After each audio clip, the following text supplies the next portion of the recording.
जब भी अपने लिए एक निवेश पोर्टफोलियो बनाते हैं तो अक्सर आपको ये सलाह बहुत आम मिलती होगी कि अपने पोर्टफोलियो को तमाम एसेट क्लासेस में आपको डाइवर्सिफाई करना चाहिए।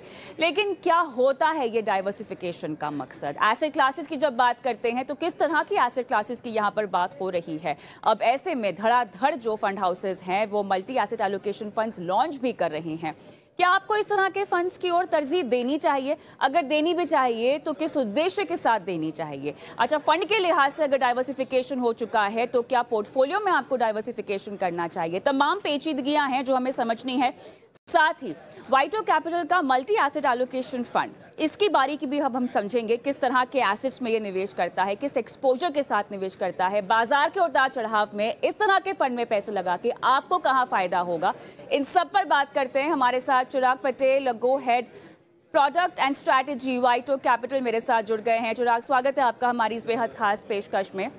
आपके मल्टी एसेट एलोकेशन फंड पर हम विस्तार से बात करेंगे, लेकिन उससे पहले मैं चाहती हूं कि ये जो कैटेगरी है इसकी बारीकियों में जाएं और एक के बाद एक आपकी एएमसीज नहीं, तमाम तरह की एएमसीज हम देख रहे हैं इस तरह के फंड्स को लॉन्च कर रही हैं। सवाल यहाँ पर यह है कि एक तो निवेशकों में इस तरह की जागरूकता डाइवर्सिफिकेशन को लेकर ऑलरेडी कम है, उसके बाद इस तरह के फंड्स को जब आप लॉन्च करते हैं तो आपका उद्देश्य क्या है और किस तरह के एसेट्स की आप बात कर रहे हैं? चिराग, तो बेसिकली हमने multi asset allocation fund launch किया था मई 2023 में। अभी हमारा एक और फंड भी चल रहा है, मल्टी कैप फंड। सो दोनों के फंड के नाम बहुत सिमिलर है, तो मैं आपको दोनों फंडों के बारे में संक्षेप में बताऊंगा। तो मल्टी एसेट एलोकेशन फंड का क्या बेसिक उद्देश्य क्या है कि वो उसको मिनिमम 3 एसेट क्लास में। चिराग, मल्टी एसेट एलोकेशन फंड के बारे में बात करेंगे। मेरे ख्याल से हमारा आज चर्चा का मुद्दा केवल वही है, तो उसी पर फोकस करते हैं। जी बताइए। So multi asset allocation fund basically उसमें आपको हर एक एसेट क्लास में इन्वेस्ट करना होता है, जैसे कि इक्विटी हो गया, फिक्स्ड इनकम हो गया और गोल्ड हो गया। आपको मिनिमम 10% हर एक एसेट क्लास में इन्वेस्ट करना होता है। अब एक रिटेल निवेशक के साथ दिक्कत ये होती है कब कितनी कौन सी एसेट क्लास में कितना लगाए, कब वो ओवर वैल्यूड है, कब वो अंडर वैल्यूड है, what is my risk appetite. तो उसके हिसाब से उसके लिए दिक्कत ये हो जाती है कि कब उसमें इन्वेस्ट करे, कब किस असेट में पैसा बढ़ाए, कब किस असेट में पैसा कम करे। तो बेसिक ये जो दुविधाएं होती है इसको दूर करे और उसका प्राइमरी उद्देश्य होता है कि रिस्क एडजस्टेड रिटर्न दे, राइट। तो जनरली प्रोडक्ट बनते कैसे हैं, आप पहले फोकस करते हो रिटर्न पे, राइट, और उसके बाद जो वॉलेटिलिटी होती है वो उसका बाई प्रोडक्ट होता है, तो इतना आपको वॉलेटिलिटी सहन करना होता है। मगर काफी सारे निवेशकों को ज्यादा रिस्क नहीं चाहिए उनके कुछ पैसों पे, राइट। उनको क्या, उनके लिए सबसे पहला जो क्राइटेरिया रहता है कि मेरा पैसा कम नहीं होना चाहिए, चाहे बहुत ज्यादा बढ़े नहीं तो कोई बात नहीं। तो उनके लिए जो प्राइमरी गोल है वो रिस्क कंट्रोल करना होता है और सेकेंडरी गोल रिटर्न होता है, right. So multi asset allocation fund को आप ऐसे डिजाइन कर सकते हो कि आप रिस्क कंट्रोल में करो by using correlation of various asset class which are available, जैसे इक्विटी हो गया, फिक्स्ड इनकम हो गया, बुलियन मेटल्स हो गए, गोल्ड या सिल्वर, और आप इंटरनेशनल इक्विटी में भी पैसा लगा सकते हो। उसका एक जुडिशियरी मिक्स आपको करके एक रिस्क एडजस्टेड रिटर्न देने की कोशिश करते हैं इस फंड के जरिए।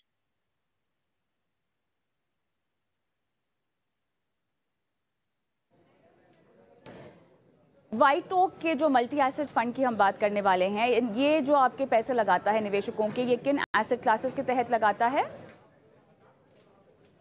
सो बेसिकली हमारा जो फंड है, हमने फंड कैसे बनाया है कि जैसे मैंने आपको बताया कि हमने रिस्क को मिनिमम रखने की कोशिश की है, राइट। तो जैसे कि 10 ईयर गवर्नमेंट बॉन्ड का जो रिस्क होता है, या उसको हम बोलते हैं एकदम प्रोफेशनल लैंग्वेज में वॉलेटिलिटी, वो पिछले 15-20 सालों में 7% जितनी रही है। जबकि आप इक्विटी की वॉलेटिलिटी देखोगे तो 25% के आसपास रही है, गोल्ड की वॉलेटिलिटी 15% के आसपास रही है। अब how we have design this product कि आपका एक थ्रेशोल्ड वॉलेटिलिटी डिसाइड कर लिया कि इससे ज्यादा मुझे रिस्क नहीं चाहिए, राइट। तो we combined the asset class in such a way जिससे आपका रिस्क ना बढ़े, और उसके बाद secondarily we try to optimise the return, जिसको बोलते हैं हम रिस्क एडजस्टेड रिटर्न। जैसे कि आपके पास बहुत सारे कॉम्बिनेशन होते हैं, for example if you choose 2 colours like equity and debt, right, और choose 2 colour like black and white, तो आप ग्रे के बहुत सारे शेड्स बना सकते हो, but you can create further colours. But if you have 3 colours you can create any combination of colours, like, so if you have 3 different asset class, जिसका return देने का जो प्रॉपर्टी है वो अलग अलग है। कभी इक्विटी ज्यादा रिटर्न देता है, कभी कभी कुछ इकोनॉमिक साइकिल में गोल्ड ज्यादा रिटर्न देता है, कभी कभी कुछ इकोनॉमिक साइकिल में फिक्स्ड इनकम बहुत बेहतरीन रहता है, और कभी इंटरनेशनल इक्विटी डोमेस्टिक इक्विटी को आउट परफॉर्म करती है, राइट। तो उसको कैसे मिश्रित किया जाए ताकि आपको एक डिजायर्ड आउटपुट मिले, राइट। तो you can create multiple combination of risk and return. यहाँ पे जो White Oak Capital multi asset allocation fund है, उसका जो मेन प्राधान्य क्या है, एक कि रिस्क कम रखा जाए और उसके बाद रिटर्न को ऑप्टिमाइज किया जाए। तो इस तरह से हम ये प्रोडक्ट को चलाते हैं। जैसे कि अभी हमने जो मंथ एंड में इसका पोर्टफोलियो आप देखोगे तो उसमें हमने तकरीबन 27% डोमेस्टिक इक्विटी में रखा है, 8-9% हमने आर्बिट्रेज हेज पोजीशन है, जिससे हमारा जो ग्रॉस इक्विटी एक्सपोजर है 35% हो जाता है। तो इससे आपको क्या होता है, एक आपको इंडेक्सेशन बेनिफिट आपको कंटिन्यू रह सकता है अगर आप 3 साल की अवधि के लिए निवेशित रहो तो that is the first advantage. दूसरा, इसमें हमने तकरीबन 21% के आसपास गोल्ड में पैसा लगाया है, और बाकी का जो पैसा है तकरीबन 9% इंटरनेशनल इक्विटी में, और बाकी का है हमारा डेट एलोकेशन है। So this is what is the asset class combination of our multi asset allocation fund. तो जो जैसे मैंने आपको बताया कि it is like when you are driving a car, ठीक है, आपके पास दो चीज होती है, आपका एक्सेलरेशन मतलब में इक्विटी, मगर आप हर एक टाइम एक्सेलरेट नहीं कर सकते, कभी कभी ट्रैफिक आएगा, रोड खराब होगा, राइट, टर्निंग आएंगे तो आपको ब्रेक लगानी पड़ती है। तो फिक्स्ड इनकम आपकी स्पीड को कैलिब्रेट करने में हेल्प करता है, मगर उसका मतलब ये नहीं कि फिर भी एक्सीडेंट नहीं हो सकता। फॉर एग्जाम्पल, सामने वाले की गलती की वजह से भी एक्सीडेंट हो सकते हैं, जैसे कि सब प्राइम हो गया, कोविड हो गया, ऐसे टाइम पे गाड़ी में एयरबैग खुलनी चाहिए, राइट। तो जो गोल्ड है वो एयरबैग की, तो चिराग जो बात समझ में आ रही है वो ये है कि इक्विटी और डेट यही दो कैटेगरीज हैं जिसके तहत आपका फंड पैसे लगाता है। कमोडिटीज या उसमें स्पेसिफिक सोने चांदी की मैं बात करूं तो इसमें आपकी तरजीह बिल्कुल भी नहीं है इस फंड के तहत? नहीं, इस फंड में हम गोल्ड में भी पैसा लगा सकते हैं। तो जैसे मैंने आपको बताया तकरीबन 21% हमने गोल्ड में पैसा लगाया है इसमें, right. So this is what is the asset allocation of White Oak Capital multi asset allocation fund, right. तो जब गोल्ड का जो मुख्य ध्येय होता है, जब मार्केट में बहुत बड़े क्राइसिस आते हैं, जैसे सब प्राइम क्राइसिस हो गया, कोविड हो गया, तब कोई असेट क्लास परफॉर्म नहीं कर पाती, तब गोल्ड परफॉर्म करता है। So it is a fund which is doing a combination between equity, debt, gold and international equity to give you a lesser volatility return as compared to an purely equity product or a purely equity and debt kind of, जैसे balance advantage हो गए या aggressive hybrid हो गए, उसमें भी थोड़ी volatility ज्यादा रहती है। जो White Oak Capital multi asset allocation fund है उसका जो वॉलेटिलिटी है उससे भी कम रह सकता है। अब मुझे ये बताइए किस तरह से जो है आप फंड की एलोकेशंस इक्विटी, डेट और सोने में बदलते हैं, और फिलहाल जो समीकरण है जो बनाया हुआ है, एक्सपोजर जो आपने बताया, वो किस तहत बना हुआ है, किन ट्रिगर्स और किन बातों को ध्यान में रखते हुए? तो जैसे कि इसको हम वैल्यूएशन मॉडल के हिसाब से चलाते हैं, तो हमने एक एसेट एलोकेशन हम मॉडल रन करते हैं जिसको हम in house asset allocation model बोलते हैं, जिससे हम डिसाइड करते हैं जैसे कि वैल्यूएशन के बेसिस पे इक्विटी और डेट का अलोकेशन क्या रहना चाहिए। तो उसके लिए पैरामीटर होता है जैसे कि price to book value of overall equity market, return on equity of equity market, bond yield, right, और अर्निंग यील्ड ऑफ इक्विटी। इससे हम डिसाइड करते हैं इक्विटी और डेट में आपको कितना लगाना चाहिए। दूसरा, हम उस मॉडल में यूज करते हैं dollar index and equity to gold ratio, जिसके हिसाब से हम डिसाइड करते हैं कि इक्विटी और गोल्ड में आपका कॉम्बिनेशन क्या होना चाहिए।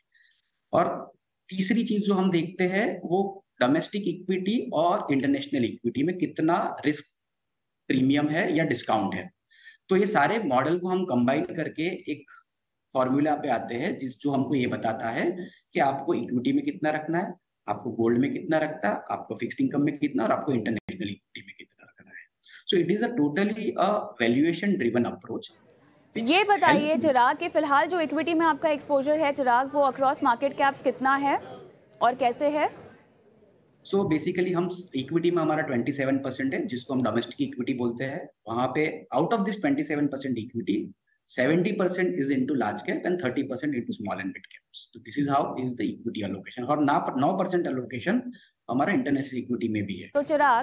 तो चिराग अभी इतनी तेजी है mid cap and small cap में, इसके बावजूद कम क्यों रखा हुआ है आपने? यहाँ पर क्या मुनाफे की गाड़ी मिस नहीं कर दी आपके निवेशकों ने? सर, वैसे तो देखा जाए तो जो बेंचमार्क होता है, broader benchmark for equity which is BSE 500, उसमें 22% ही स्मॉल एंड मिड कैप्स है, जबकि हमारे फंड में close to 30% small and mid cap है। और दूसरा, इस फंड का उद्देश्य ज्यादा रिटर्न देना नहीं है, इस फंड का सबसे प्राइमरी उद्देश्य है वो रिस्क कंट्रोल करना भी है। So that's why the fund is adequately invested between large cap and small and mid cap as per the risk appetite of the investor who is investing into this fund.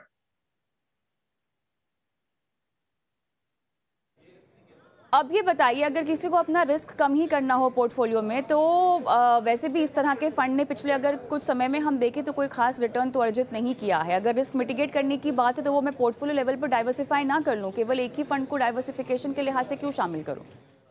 बहुत अच्छा सवाल है और उसका मैं आपको एक आंसर देता हूं कि अगर आप खुद ये एसेट एलोकेशन करने जाओगे कि मैं कभी इक्विटी कम कर दूंगा, इक्विटी बढ़ा दूंगा, कभी लार्ज कैप बढ़ा दूंगा, कभी स्मॉल कैप बढ़ा दूंगा, कभी मैं गोल्ड में पैसा डालूंगा, गोल्ड से पैसा निकाल दूंगा।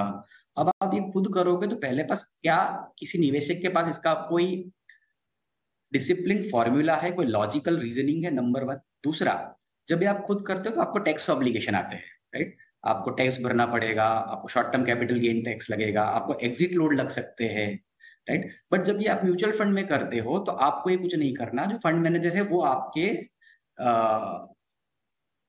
लिए ये कॉल लेगा, तो आपका जो टैक्स है, ट्रांजेक्शन कॉस्ट है, वो एकदम मिनिमाइज हो जाता है। और टैक्स तो आपको अगर जब आप पैसा निकालो तब आपको भरना है। So if you stay invested for से 3 years, within these 3 years, whatever transaction has been done, client investor don't have to pay any taxes on it.